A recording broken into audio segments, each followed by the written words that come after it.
نحمدہ ونصلی ونسلم علی رسولہ النبی الکریم الامین وعلی آلہ وصحبہ اجمعین۔ معزز ناظرین و سامعین، مفتی فضل ہمدرد اس نے پوری ایک ویڈیو تیار کی جس میں ایک حدیث کو اس نے اوپر سے کچھ حصہ بیان کر کے نیچے سے پورا حصہ یہ کھا گیا، اور پھر کچھ بخاری سے، کچھ فلاں کتاب سے، فلاں کتاب ثابت یہ کرنے کی کوشش کی کہ جناب سید صدیق اکبر رضی اللہ تعالیٰ نے کوئی نماز نبی پاک علیہ السلام کی موجودگی میں صحابہ کو نہیں پڑھائی، بلکہ ساری نماز نبی پاک صلی اللہ تعالیٰ علیہ وآلہ وسلم نے پڑھائی، اور پیچھے مکبر ہونے کی صورت میں جناب سید صدیق اکبر کھڑے رہے۔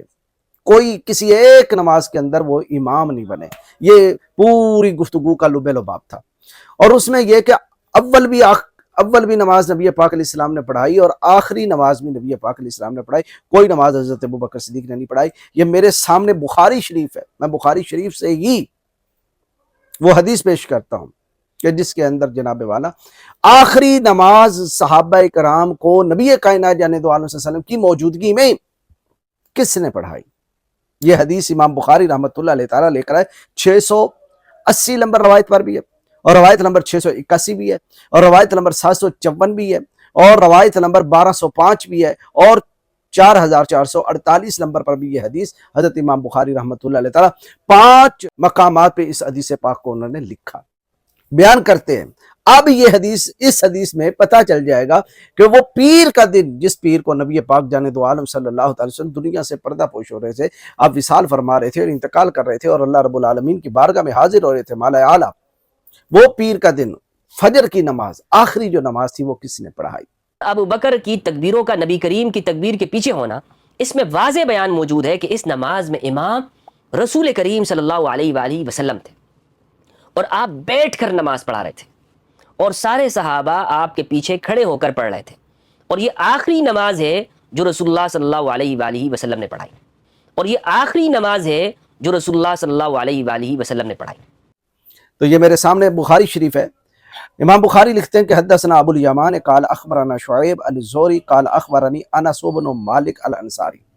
اب حضرت انس بن مالک الانصاری صحابی کون ہے؟ وکانت تابع النبی صلی اللہ تعالی علیہ وسلم وخادمہ وصاحبہ، کہ حضرت انس بن مالک صحابی رسول انصاری جو ہیں، یہ نبی پاک علیہ السلام کی انہوں نے اتباع کی، وخادمہ، اور آپ جانا صلی اللہ علیہ وسلم کی خدمت کی، وہ بھی 10 سال، وخادمہ، اور آقا کریم جانے دو عالم صلی اللہ علیہ وسلم کی خدمت کی انہوں نے، اور وہ بھی 10 سال خدمت گار رہے کاشانہ اہل بیت میں، کاشانہ آل محمد صلی اللہ تعالی علیہ وسلم، وصاحبہ، اور نبی پاک علیہ السلام کی صحبت اختیار کی، مجلس اختیار کی۔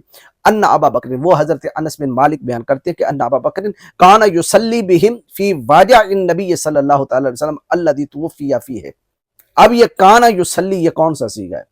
ماضی استمراری، یعنی ایک نماز نہیں، کئی نمازیں پڑھائی، بہم صحابہ کرام کو، بے شک حضرت ابوبکر صدیق نماز پڑھایا کرتے تھے صحابہ کرام کو، فی وجع النبی صلی اللہ تعالی علیہ وسلم، اس مرض میں، نبی پاک علیہ السلام کے اس مرض میں، الذی توفی فیہ، جس میں آقا کریم علیہ السلام کا انتقال ہوا، یعنی آخری مرض الوصال کے موقع پر نبی کائنات جانے دو عالم صلی اللہ علیہ وسلم کی موجودگی میں حضرت ابوبکر صدیق کانا یصلی، ماضی استمراری، ایک دو نہیں، کئی نمازیں پڑھایا کرتے تھے، حتی اذا کانا یوم الاثنین، یہاں تک کہ پیر کا دن آ گیا، یعنی وہ آخری دن، وہم صفوف فی الصلاۃ، اور سب صحابہ نماز کے اندر تھے، صفوں میں، تمام صفیں بنی ہوئی تھی اور صحابہ نماز میں تھے۔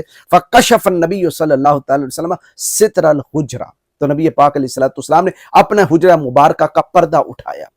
اچھا، یہ حجرہ کون سا ہے یہ بھی یاد رکھیں، کیونکہ مفتی ہمدرد اور اس کی ساری جتنی بھی ٹیم ہے اس کو باور کرانے کی کوشش کرتی ہے، تو وہ حجرہ تو حضرت سیدہ فاطمہ الزہرا رضی اللہ تعالی عنہا و علیہ السلام خاتون جنت کا تھا، تو اسی بخاری کے اندر ہے کہ وہ حجرہ کن کا ہے، تو حدیث نمبر ہے 754، اس کے اندر یہ لکھا ہوا کہ آقا کریم جانے دو عالم صلی اللہ تعالی وسلم کاشف الستر حجرت عائشہ، کہ حضرت عائشہ صدیقہ کے حجرے کا پردہ حضرت نبی پاک علیہ السلام نے اٹھایا۔ اس سے پتہ چلا کہ آقا کریم علیہ السلام پیر کے دن، وہ آخری دن، حجرہ عائشہ صدیقہ میں موجود تھے، اور وہیں سے آپ پردے کو اٹھا رہے تھے، اور اسی میں ہی آپ کا انتقال ہوا۔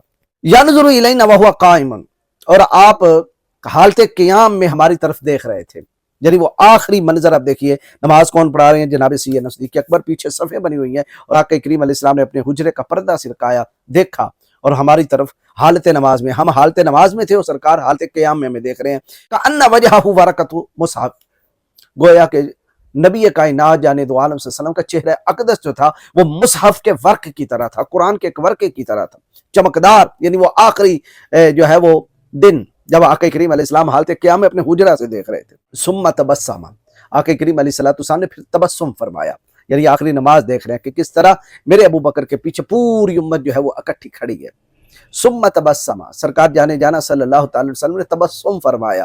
یضحک، اور آقا کریم علیہ السلام ہنسے، یعنی یہ تبسم بڑھ گیا اور آقا کریم علیہ السلام کے دواحک والے جو دانت تھے وہ نظر آنے لگے. اور یہ مسکرانا کس بات کا تھا؟ یہ بخاری شریف کی حدیث پاک، یہ صرف بخاری میں نہیں مسلم میں اور کثیر ہا کتب کے اندر یہ حدیث آئی. یہ مسکرانا اسی بات کا تھا کہ میں نے امت کو جس امام کے پیچھے جمع کیا ہے، میری پوری امت اس امام کے پیچھے جو ہے بلا تفریق غیر، بلا کسی جناب والا خاندانی تفریق کے اور اونچ نیچ کے اور بغیر کسی ملامت کے میرے ابو بکر کے پیچھے کھڑی ہے، میرے جانشین کے پیچھے کھڑی ہے.